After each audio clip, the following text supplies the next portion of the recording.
This is Scary Terry's Saturday Nightmare from Rock 94.7. Welcome to 13 Questions on Scary Terry's Saturday Nightmare. If you think all that Canada has to offer us musically these days is Nickelback and Justin Bieber, tonight's guest is going to change your mind. He's Liam Cormier, lead vocalist for the Cancer Bats. Their latest album, Dead Set on Living, it kicks all kinds of ass. It's in stores now. Liam, welcome to Scary Terry's Saturday Nightmare. Thanks for having me on the show. No problem, brother. Now, Liam, first of all, nice job with Dead Set on Living. I mean, this is a killer album all the way through. It's got this raw, dirty sound. As a Canadian, how does it feel to know that you're saving the country's post-Nickelback reputation? Feels good. Yeah, I mean, we're always stoked to, represent our country and hopefully shed some light on, good metal and hardcore that's coming out from there. Oh, good metal and hardcore is an understatement. Again, fantastic album. Now, let's talk about the title track for a sec. The title track of Dead Set on Living was actually inspired by a friend of the band. Can you give us the backstory there? Yeah, well, we were writing the record. We were back, in Toronto, hanging out for the summer, working on the album every day, and a really close friend of ours ended up going into hospital just due to some, health complications. So that whole event had, such a huge impact on all of us, while we were, working on the album. We were literally, going in between the hospital and our practice space.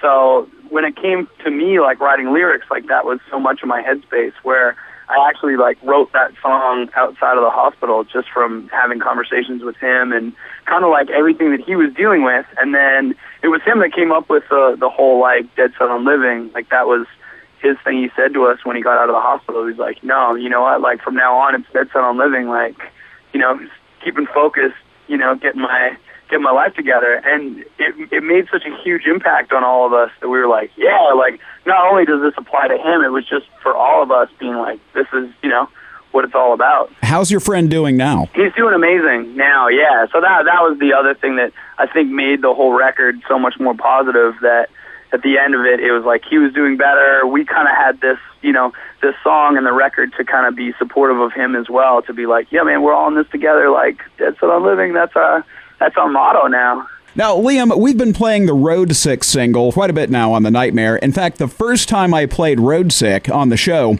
I got an email from a listener who said, quote, "Dude, love that Road Sick song. I drive a truck. That song is my life." Are you getting similar feedback from fans? Yeah, well, I mean, that was the inspiration for writing that song. I mean, we have so many guys who come up to us who are, serving in the military, especially when we play in the U.S., tons of guys who go to Afghanistan and, listen to Hail Destroyer every day while they're over there, and have told me how so many of those songs help them get through, their tour, or meeting truck drivers and stuff like that who found out about us just from guys like yourself playing it on the radio and got into the band.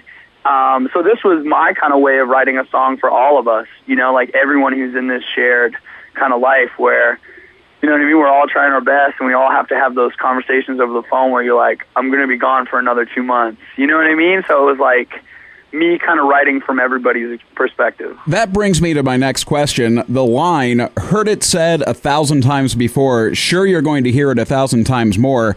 To whom have you said it 1,000 times before and 1,000 times more? Oh, it's 100% to my girlfriend.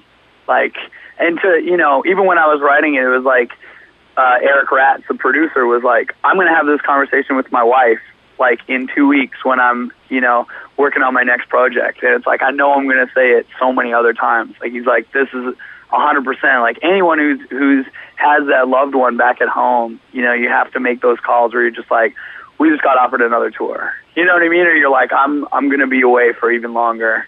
You're I don't know, you know what I mean? When this is going to end, but I love you. You know what I mean? It's everybody's been there. I want to switch gears for a second to another song on the album that's decidedly less lovey-dovey than Road Sick. It's R.A.T.S. And it features the line, "There's a special place in hell for people like you." It is brutal, it is vicious, it is angry. Who were you thinking of when you wrote that song? That, for me, was just, again, when I was riding, to the hospital, riding my bike, and just, thinking about, obviously, your friend's hurt, and it's kind of like that moment of anger that you just want to like let it out on anyone you can look to blame. You know what I mean? And it's those points where it's just like, it doesn't make sense, but you just have all this anger and frustration about a situation.